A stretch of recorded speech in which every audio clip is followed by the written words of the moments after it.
Good afternoon. It's Thursday, the 9th of November 2017, just after 1 o'clock. Welcome to UK Column News. I'm your host, Brian Gerrish. With me in studio, of course, is Mike Robinson. And we're delighted to be joined today by Alex Thomson with Eastern Approaches, and of course, Alex reporting from the depths of the Netherlands. It's looking very pretty outside. We've still got some autumn leaves, Mike, and the sun is just about coming through, but it's not looking so pretty elsewhere. Indeed. So Priti Patel has resigned, as we believed she would. Well, Theresa May has to find a replacement. International Development Secretary in charge of what? Giving money to terrorists, perhaps. So she has admitted in her resignation letter, which is on screen at the moment, that her actions lacked transparency. She said, while my actions were meant with the best of intentions, my actions also fell below the standards of transparency and openness that I have promoted and advocated. Well, Theresa May replied also in a letter, and she said, as you know, the UK and Israel are close allies, and it is right that we should work closely together, but that must be done formally and through official channels. That's why when we met on Monday, I was glad to accept your apology, and I welcomed your clarification about your trip to Israel over the summer. Now that further details have come to light, it is right that you've decided to resign. Various people suggesting that Theresa May should replace Priti Patel with an MP who voted for Brexit. The Times has reported that the EU are preparing for the possible collapse of Theresa May's government before Christmas, and either a change of leadership or elections leading to potentially a Labour victory. The front-runner is being reported to replace her, is being reported as Penny Mordaunt. So Alex, is this a case of an overseas development minister gone native, and if so, was she doing this her own, do you think, on her own, or was she in cahoots with Boris? Oh, I think the latter, Mike. I think she was in cahoots with Boris. One of my oldest friends suggested yesterday that Ms. Patel was doing this behind Mr. Johnson's back, and perhaps tasked by Mrs. May, but I don't think the control lines run that way. I've never seen pronounced evidence that Mrs. May has been in the Zionists' pocket in the way that her predecessors have been. That's not to say that she's clean hands, but she's much more a victim of events and carried about by diverse winds of funding, shall we say, than her predecessors who had their unshakable loyalty to Israel. Now, I think especially we have to get a bit realistic about the ethnicities as well here. Priti Patel represents the best of, well, not the best morally, but the most promising of British Indian money. And she has no particular axe to grind in the Middle East peace process or anything pro-Israel by default, unless it's a shared loathing of Islam, perhaps, but that's in the background. So I think this is a clear-cut case of, well, some are saying actually it's Mark Regev, the former ambassador in London. But anyway, some Israelis handling her, as they do a lot of other people, and co-opting her into the Zionist project and sucking in streams of British and, as they have done, American money in the past. So I think Priti Patel is an actor in the network here, not one of the cleverest. We've often pointed out that she's very concentrated on her appearance. And if you look at LBC, Mr. Farage last night, I do respect his analysis, even if I'm disappointed by some of his policy positions. Mr. Farage was making quite clear there, together with his in-studio guests and his callers who had nailed, I think, that Ms. Patel was never particularly the sharpest tool in the box. And I think she was caught out. She broke the 11th commandment, thou shalt not get found out. There are others in the network, including the old-fashioned Cecil Rhodes type public school boys, who are similarly in cahoots with Zionist aims. Of the worst kind, occupation of territory which is illegal under international law. So it's clear that there is a network. Priti Patel is one of the junior victims, but in turn she was being used to slosh British, American, European money into the conflict belts of the world, the Sahel in particular, the drought areas, to raise disgruntlement and slosh those disaffected people towards Europe, ultimately in the aim of communization is what's going on. She is one of the junior players, and she's got found out. Right, Brian has something to ask here, but I was just interested to get your opinion of the Jewish Chronicle article that I highlighted yesterday, where they were suggesting that actually Theresa May had no about all these visits all along, and there was a bit of shenanigans going on to try to avoid, quotes, embarrassing the Foreign Office. Well, again, I would point to Nigel Farage's analysis on LBC last night, again, prompted by his very clued-up callers. The Jewish Chronicle does not represent Zionism. It represents the full spectrum of British Judaism, from apolitical, a-religious, right through to quite determined Marxists, but also conservatives. And Stephen Pollard is one of their finest journalists. He's got a very credible reputation. He's careful with his sourcing, and he's going to stand his ground on this. Number 10 immediately went into hunkering down mode and tried to fire salvos at him when he made these claims yesterday. The old saying is, of course, you don't get flack until you're over the target. I do think that Mr. Pollard has got credible sources for asserting that Number 10 knew this was going on. Yeah. I just wanted to bring in Conservative Friends of Israel, because it seems to me that this is a pernicious organisation. It boasts of having influence over, I think my figure of 80% is correct, it boasts that it has influence of over 80% of British MPs. So we have an organisation which is targeting very, very cleverly lot of soft sell of all matters to do with Israel. It's right in the heart of the British government. We, as I'll say, ordinary voters, don't really know which ones are involved or not, although it's an open secret, or it's open. You can find the information, but we don't see it. And then in parallel with that organisation, we have vast amounts of Jewish money which is coming into the Tory party and into Westminster. So could it be that Priti Patel was actually partly brought down because she didn't understand the power of Conservative Friends of Israel? That is a fair judgment, Brian. I mean, I've got high esteem for British Asians and indeed for British Jews and for their fantastic contributions, particularly to our economic life, but also our moral life. And what you do tend to find, though, is that certain of the elite subcontinental immigrant groups, you know, the highest of the Hindus, the Gujaratis, for example, they do tend to get their fingers burnt when they get involved in the real shenanigans, the kind of things Gordon Bowden talks about, the old Cecil Rhodes line, Lord Milner line of Lonhro type capitalism, what Edward Heath called the unacceptable fate of capitalism, and he was at least right about that much, despite his other crimes. That interplay with Israel, Zionism, Rothschild is really, you know, not a game to play unless you're a big boy, and it often ends in tears, well, and worse than tears for all involved. So I think it's quite feasible that Priti Patel, you know, as a bright young thing, not a thicko, but certainly a bit of, you know, in intellectual terms, a bit of an airhead, self-regarding, and like a lot of the British Asians, you know, a bit arriviste, a bit sort of look at me, I've suddenly succeeded. I think she's, like a lot of her ilk, as you say, Brian, not really understood the depth of the power play involved, and particularly how many of the British establishment Tory grandees are in bed with this agenda and perhaps dominating Zionism rather than being dominated by it, I'm increasingly realising. I thought it was interesting that Bicom were tweeting this out today. This is their article that they published yesterday on the Knesset marking the centenary of the Balfour Declaration. But they chose to promote that article like this. And I don't know what you read into this, Alex, but I just found it a bit strange that, you know, promoting an article on the Knesset marking the Balfour Declaration centenary, they've got an image of Priti Patel. It is a bit odd, isn't it? I think you know, the large number of Israelis and Jews in diaspora who are not Zionist have always looked back to the Balfour Declaration with fondness because of its original intent, which was that there would be a two-state solution, to use the 21st century terminology, that there would be a Jewish state in Palestine, Theodor Herzl's Judenstaat, as he wrote about in 1895, which would not infringe the existence of the Palestinians. So you can see that there's competing visions of what Israel is in here. We've always got to be avoid simplicity in this.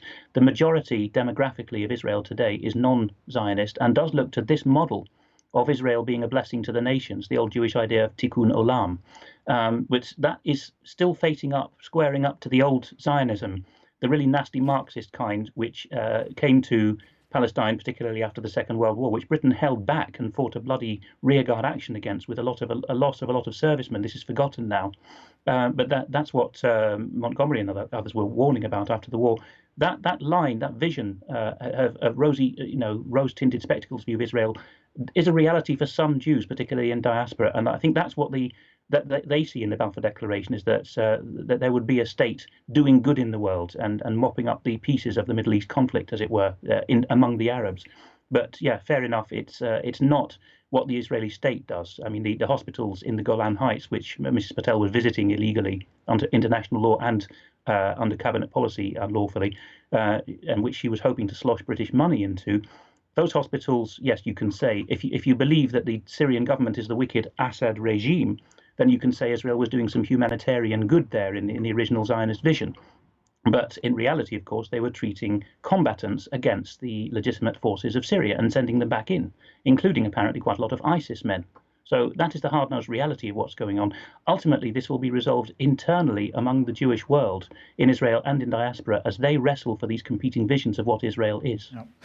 Okay, thank you for that, Alex. Yeah. Now, let's move on to Donald Trump's visit to China. He's in China, he was in China yesterday, and continued stable development of China-US economic ties will be a major contributor to global growth. That was the message of Xi Jinping. China is willing to work together with the United States to respect each other, seek mutual benefit and reciprocity, focus on cooperation and manage and control differences. There can be no more important subjects than US-China relations, is what Donald Trump said. We have a capacity to solve the world's problems for many years to come. Trump, of course, put pressure on over North Korea. He said China can fix this problem quite quickly and easily. Xi said that the Chinese economy would become increasingly open and transparent to foreign firms. And so in the spirit of that, General Electric has done something like $3.5 billion in deals on the sides for aviation and engine parts for Chinese aviation companies. So it went on, but what was the reaction from others? Well, the Pentagon immediately decided that they would have a rare, what's being described in the India Express here as a rare 3-aircraft carrier drill in November, starting next week in the South China Sea. So we see more evidence of the sort of splits within the Trump administration. Reuters here, forbidden in China, but Trump skirts Great Firewall to tweet about Beijing trip. So they're making a huge deal of the fact that some tweets appeared on Trump's Twitter account while he was in China, despite the fact that Twitter is completely blocked in China. They're asking, how did he do that? We got The Independent. Trump in China, US president first in decades not to take reporter questions at Xi Jinping news briefing. So he refused to take questions from the media, quite correctly, probably. So, you know, he is there doing whatever he's doing, but the Western media and the continuing hysteria over the potential of China and the US sort of doing some kind of deal here. The Western elite's clearly not terribly happy about that, and they're probably going to be equally unhappy about the fact that Trump and Putin are to meet tomorrow. So, Alex, any thoughts? Quite a few, Mike, but I'll try to keep it simple. It's very top-level stuff. If you follow the best analysis on X22 report, SGT report, and all the cryptocurrency sites, you have to take it with a pinch of salt because it goes into all kinds of areas. But one message is very clear, and this has been also analysed on the Sunday Wire with Patrick Henningsen and yourself and Vanessa Beeley on 21stcenturywire.com last Sunday. It's all pointing one way. Everyone's known for a long time that the dollarized economy is a busted flush. There have been several stages of it since Bretton Woods in 1946, particularly the switch to the oil-backed dollar and the petrodollar in 72 onwards. The gold was then hollowed out and flogged away. It's no longer there.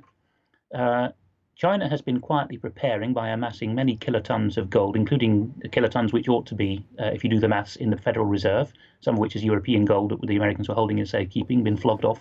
So there's enough precious metal now, and there's 4 precious metals in the basket: gold, silver, platinum, and one I've forgotten, Altabini with P.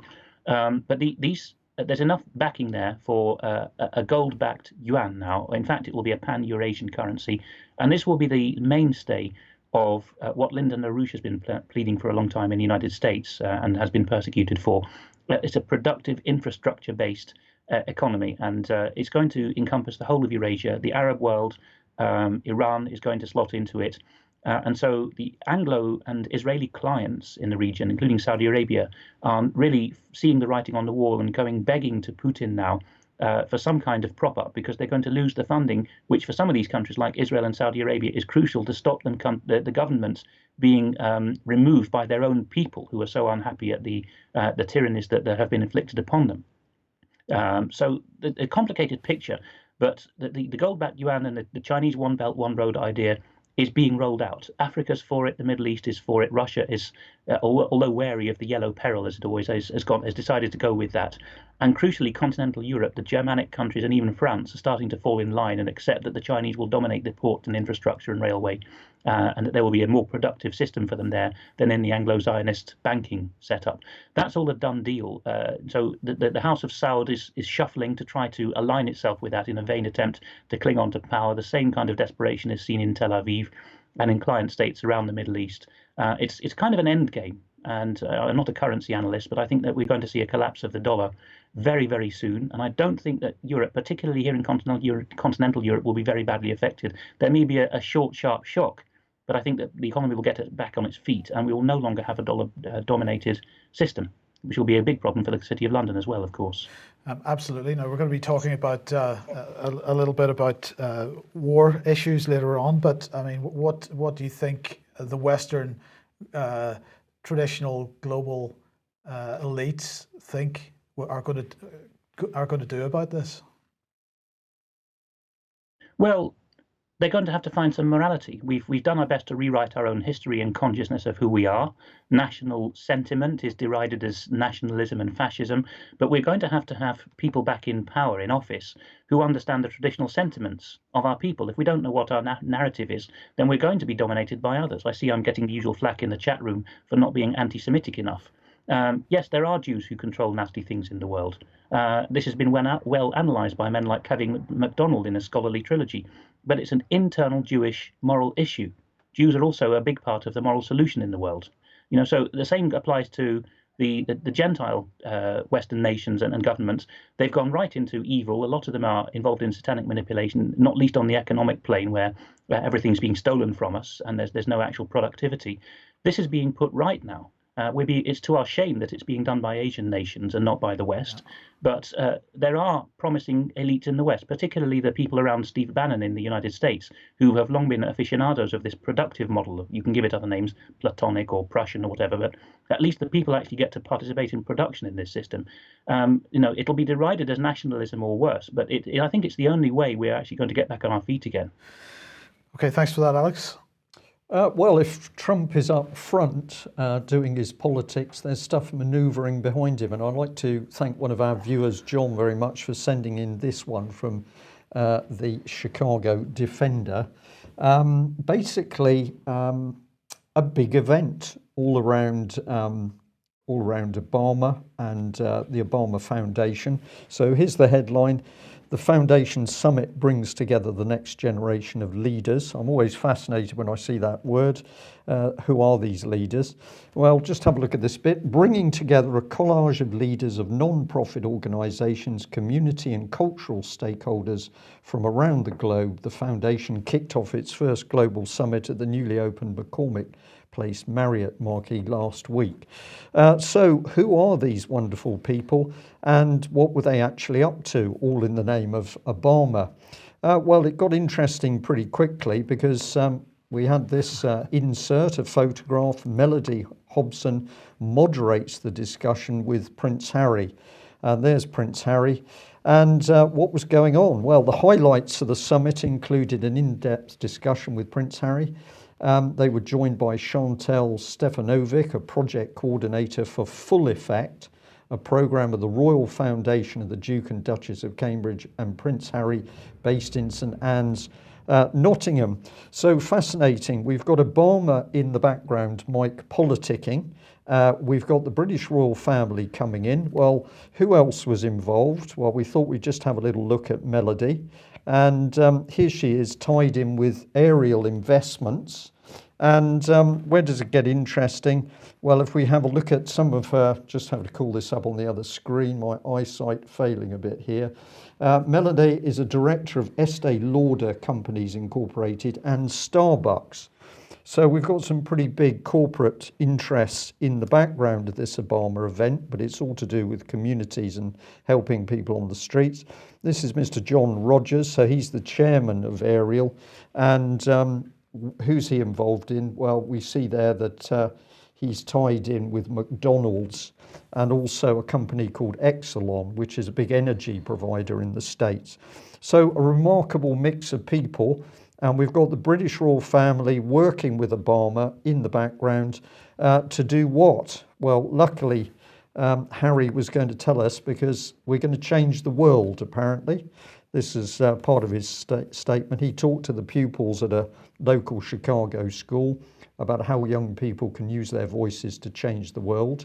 But he also spoke about his Heads Together mental health campaign, which is led by the Royal Foundation in partnership with no less than 8 mental health charities.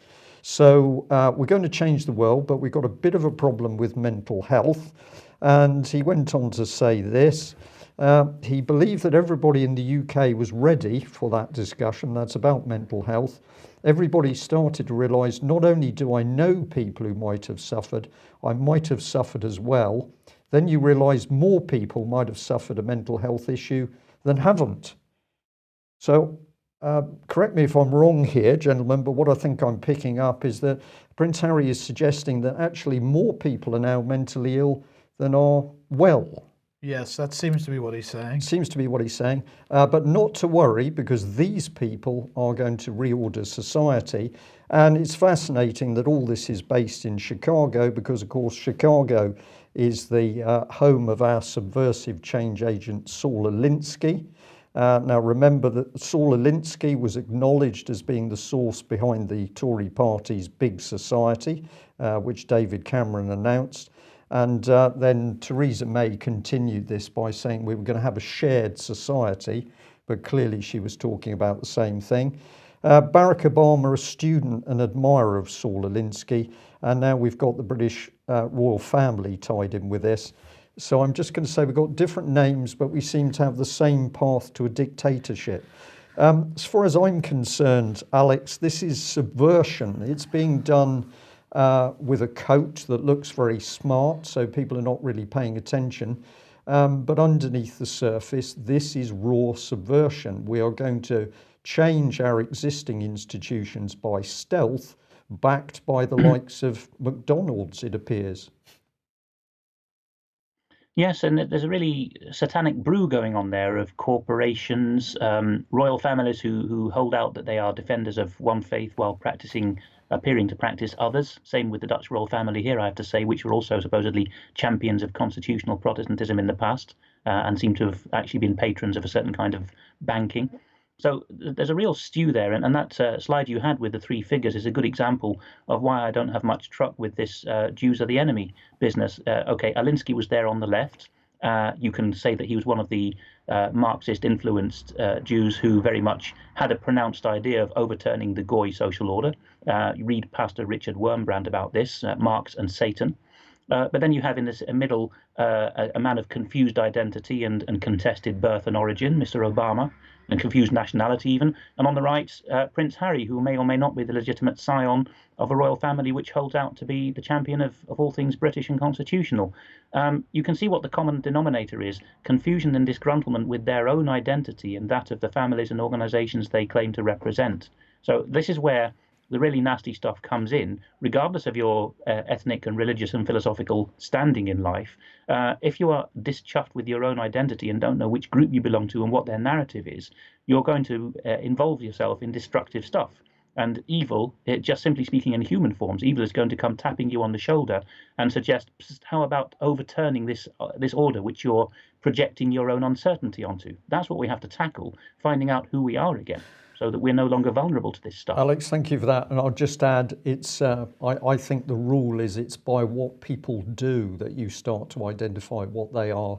The label always leads you into the wrong place, but if you actually look at their actions, what do they do? What does that tell us? invariably you can sort out right from wrong. Okay, this on screen at the moment is Susan Dixon, who is the UK mission to the UN legal counsellor, and she was speaking at the UN yesterday. She said, "May I start by expressing the gratitude of the United Kingdom to the prosecutor of the International Criminal Court for being here today with members of her team and for presenting to the Security Council her 14th report and update on the activities of her office on the situation in Libya. The United Kingdom fully supports the work of the Office of the Prosecutor and the ICC as a whole to bring to account those responsible for serious crimes of international concern in Libya and elsewhere. The situation in Libya remains extremely serious and a cause for grave concern. We fully support the court's call for cooperation from all members of the Council, Libya and other states to provide information to facilitate the arrest and surrender of these men, I'll say who they are in a second, to the ICC to be tried for alleged war crimes and crimes against humanity committed in Libya in 2011.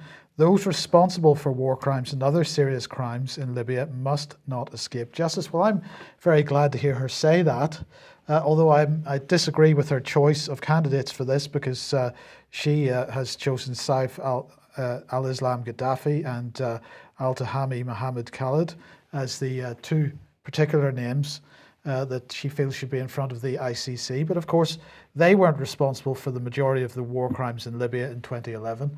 This man was, and I think, Alex, I'd be interested in your view, I think that this man can now join Tony Blair with having this label put on his head. And I'm really glad to see that the British government believes that those responsible for war crimes and other serious crimes in Libya must not escape justice. Do you agree that perhaps David Cameron should be heading off to the ICC at this point? Well, he does seem to have committed some indictable offences in my amateur judgment, and in many ways his foreign policy is kind of Blair Mark II. Don't get me wrong, I'm not exaggerating the point, but there is a certain sense in which Gordon Brown was a break. He's also an evil man in many ways, Brown. But with his son of the manse ideology, he, like Robin Cook, took a step back from this London-based meddling in other countries approach and took a more sanctimonious tone, Church of Scotland kind of tone. And when Cameron came in his coalition government, especially with Clegg at his side, as his sidekick, there seemed to be a return to this meddling in the Middle East and getting Gaddafi on side. A lot has come out openly. I can't say what else I know, but a lot has come out already just publicly about MI6 being used to bring Gaddafi in from the cold. And, you see the consequences. The best source on Libya eyewitness stuff from 2011 onwards are the elderly Texan couple called the Benghazi whistleblowers, who you can find some YouTube interviews with. Very compelling, persuasive stuff. And they got the trust. They won the trust of some of the tribes in the Cyrenaica part of the country, and talk about how mafiosi in the port city Misurata were co-opted to give Gaddafi his sticky end and to get their hands on the goodies. And then all these pets of Britain and America come in from the Gulf, the Qataris in particular, and literally make off with Libya's gold, which feeds back into the currency stuff we were talking about earlier. So that there is a criminal conveyor belt going on, and as usual, the nasties on the ground are just being used by well-placed criminal groups further up the Western system. Yes. Well, in the meantime, fearing Russia, says Newsweek, Sweden orders billion-dollar US missile system. So Sweden, one of Europe's few remaining neutral states, they say, will spend $1.3 billion on US missiles to shore up the defenses in the face of Russia's military resurgence. I'm not clear which military resurgence that is, but anyway. The Swedish Armed Forces are in the process of reversing a series of military cuts and reintroducing compulsory military service, as in one of the several moves to counter an increasingly boisterous Russia under Vladimir Putin, they say. Well, that's interesting, but you have also noted that German 2040 wargaming foresees war in the East. Yes, I've put details on screen, which I won't read out. People can freeze the screen. But basically, Der Spiegel has found out, because of a controlled leak, a deliberate leak, that the Bundeswehr, the motor of the new unified European Union military, is realizing that as America shuffles off the scene in Europe through being penniless and having other interests, and perhaps being less interested in interfering in the world, we hope, Germany will have to pop out from behind the rampart it's hidden from behind of 70 years past, and actually be a military power in its own right. And the scenarios that it's wargaming all have one common point, which is big bad Russia is going to be giving some of these countries in the buffer zone between Germany and Russia, the Central and Eastern European republics, it's going to be giving them the wrong idea that they can actually use what the document calls state capitalism, which again is the harnessing the people for production and infrastructure idea, which is death to the current overlords of Europe, the idea of having the people producing and making surpluses, because then you can't cream things off through inflation and other forms of theft. So, a static economy is needed for the current German elite, increasingly regarded as an unlawful elite, to hold power. And for that, they're going to use the unified European Union military, particularly stationing it in the east. The other thing going on in that document is the realization that the Western European countries will have no further appetite to fight Russia. They're too well informed. And it's going to require the jingoism that's being pumped through countries like Poland now to make them the shock troops, Henry Kissinger's dumb brutes taking orders, as it were. They're going to have to be the Eastern European nations. Yes, and in the meantime, speaking of EU military unification, we've got a German documentary here, which you've said are selling Mogherini's strategy. And just to mention what it says here, it says, for a year and a half, renowned filmmaker Annalisa Piras has accompanied the EU's High Representative for Foreign Affairs and Security Policy, Federica Mogherini.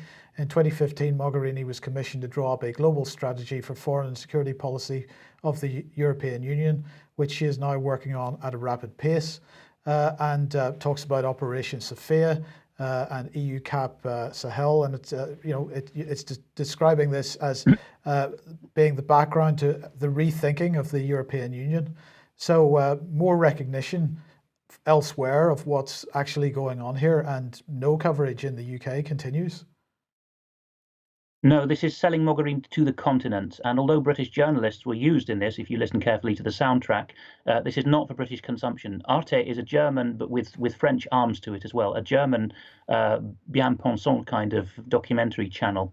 And here, Mogherini is allowed. It's because she's given privileged access to these journalists. She's allowing Arte to present her view of the world. And there's so many strings to this. We could talk about it a long time. But in brief, she's a Euro-communist, one of these generation from the 80s onwards who in their youth thought communism's great, but we can't be tied to the Soviet Union. It has to look like it's a native European movement. This comes out of Gladio as well. So there she is, the woman who in her youth posed with Yasser Arafat and so on and joined the Italian Communist Party as a teenager. And here we see her, as you often describe, Mike, hugging Jens Stoltenberg, giving him privileged access to Europe, the EU's thinking. But a picture emerges from this documentary. Read my tweets from in the below Twitter handle from yesterday if you want to see all the nasties who appear in the documentary as talking heads cheerleading for Mogherini. They're all very nasty characters indeed. I'm not saying that lightly. I know what I'm talking about. Some of them are out-and-out Satanists. But why are they all cheerleading her? What's the narrative? Well, Mogherini presents herself as basically a starry-eyed young woman who was put in that role because she was a starry-eyed young woman, and she has a burning desire to save the world. And she regards it as our job to save every last soul in the world, and that she sees that in purely material terms. And the dichotomy she builds up through the film, mostly speaking through her talking heads who are speaking on her behalf, is, look, this lot are always going to come here anyway. There's going to be famine, war, etc., which we know the West and Israel is creating at the moment. It's going to be driving these people towards Europe. Nasty Russia's going to be forcing people from the East. So we all have to receive them here. And rather than making them illegal and seeing them drown in heartrending ways in the Med, why not bring them in a controlled form? And the other end of that is Mogherini's civilian military cooperation, which for the first time since you spotted it, Mike, now is openly talked about. Mogherini and her cheerleaders, such as the LSE professor of government theory or whatever, public governance, who's the daughter of a Hungarian communist, as far as I'm aware, they all say, well, the thing to do is to train up our starry-eyed, again, quite a lot of young women, but civilian policing type figures, send them into these countries, hold their hands and tell them, well, come in legally and be our road sweepers. So it's an extension of communism's old wet dream, which is lots of cheap labor and a class which speaks in their name and gets very fat doing so, Mogherini's chums. So it will keep the communists and the bankers at the top of the pyramid and the people unproductive, driving down wages again. It's a kind of economic dumping, basically. It was a very, very eye-opening documentary if you know where to look. But the thing that clinched it for me is all the talking heads talking on her behalf are extremely wicked people. And Alex, is it available at all with English subtitles? I haven't seen an English version, so you'll have to read my tweets of yesterday to see what I'm gisting that the main talking heads are saying. But it's a series of dog whistle messages, basically. Africans are stupid, Russians are sinister, nationalism is nasty. Join us in the Euro-communist adventure, and Mogherini will lead the way. Good stuff. Thanks for that summary. Okay, quick ad. Amazing. Yes, quick ad. Tonight, Ian Crane will be in the studio. Only one program tonight, which is an episode of Fracking Nightmare. That will be on at 7:30 this evening. So join us live for that. No humanity this week. So what's next? Well, we go into the real state of the UK. I have to say, we've just learnt this morning that Melanie Shaw has been moved once again, so she's no longer at Eastwood Park. They've moved her on to HM Prison Style, which is Wilmslow, Cheshire. So they're moving her further and further away from her home? Well, let's not forget, this lady has been in 14 months in solitary confinement. She's been brutalised, and now we've got constant moves. And why do you do this with prisoners? It unsettles them, and vulnerable prisoners, this is mental disorientation. It's really funny that this is happening just at the time that we're hearing today that the child abuse inquiry will start with public elements in March 2019. So you might like to go into the Times and have a look at this, but it's taken this so long to set up. But March 2019, bearing in mind that's another 18 months away. Indeed it is. We are going to get this investigation underway. So will it be finished by the end of the century? No idea, but I think that they're going to keep Melanie Shaw in prison until this inquiry is over, because of course she is one of the vital witnesses and they want her out the way. Meanwhile, it's taken Guido Fawkes to point out that there's still no movement on the Vaz inquiry. You remember the video? Yeah. Rent boys, drugs. Well, that was so difficult for the Westminster investigation, the Parliamentary Commissioner for Standards. There's still no progress on this. So you can have a video, but it's just so difficult to get a verdict out. And if you don't know who's running the show at the moment, this is the lady Catherine Hudson. This is a Telegraph article going back a bit, but they were saying, we don't know what this woman's doing because we've had a look at the statistics, and she's only roughly looking at 1 in 10 of the complaints put through. And then, of course, Jack Straw and Sir Malcolm Rifkin, well, they didn't do anything wrong. They had to step down, but they didn't do anything wrong. That was all a big mistake. And she really can't get to grips with the Vaz inquiry. We did talk to them this morning, very polite lady, answered. We just asked how these commissioners are appointed. Basically, there was a review panel. At present, that review panel is Kevin Barron, Chair of the Committee on Standards, Sir Paul Beresford, Chair of the Administration Committee, Dr. Jane Martin, External Member, Philippa Helm, the Principal Clerk of the Table Office and Chair of the panel. So this panel selects these people, but I don't know how the panel selected. And you know, this is the key, isn't it? Because let's bring this man back on screen. Tory whip said we covered up the abuse of small boys, so the MPs would do as we asked. So are we witnessing further cover-ups? Right, Alex, just 30 seconds on this. Ronald Bernard has, was this the fourth part of his testimony? Sorry, is the word I'm trying to think of.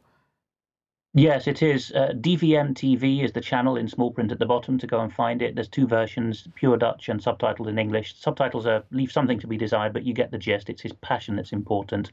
Facing up to the critics who've said, are you just a scamster wanting another bank, and so on, and where's your past? Again, very convincing throughout. DVM TV stands for De Vrije Media, the free media. But in this interview, he reveals that he's got a second meaning for the term, which is the Dutch vision movement. He believes that the Netherlands, which has been the source of so much financial evil in the world, can actually be one of the places from which the solution comes. So do definitely watch that. Okay, now Her Majesty's Inspector of Constabulary has issued a report called Peel. They do this every year. This is a 2017 report, and it's saying that in the report it's beginning to see Examples of police in the UK prioritising demand in such a way that low priority and less urgent incidents can be left unresolved for long periods. And this is on the basis of underfunding. They say under austerity and under cutbacks, the requirements to prioritise have become more acute in recent years. Often forces are immediately assessing the threat, harm and the vulnerability of the person calling. Sometimes they get it absolutely right, but sometimes this can be misapplied or poorly managed and vulnerability can be missed. Now this was carried out across the police forces in England and Wales between April and July this year. Of the 42 forces inspected, 10 were listed as requiring improvement on efficiency and only 2 were listed as outstanding. Well, the report concludes that policing is becoming increasingly complex in terms of the types of crimes that the police have to deal with and also the number of different organisations that they have to work with. So they're saying that the police have had to make and continue to have to make difficult decisions. But here's what it really means, Brian, isn't it? Significantly stressed police forces is their headline in their press release, need to continue to change. And this is all about I believe, and others may have a different view, but I believe that what's happening here is the deliberate underfunding of the police to force change in inverted commas. Of course, we're not being told in the mainstream press what this change is leading to.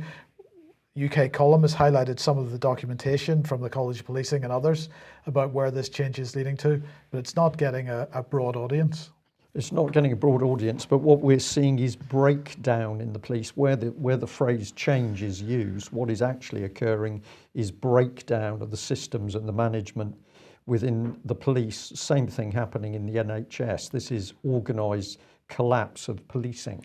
But Alex, is the same thing going on the continent?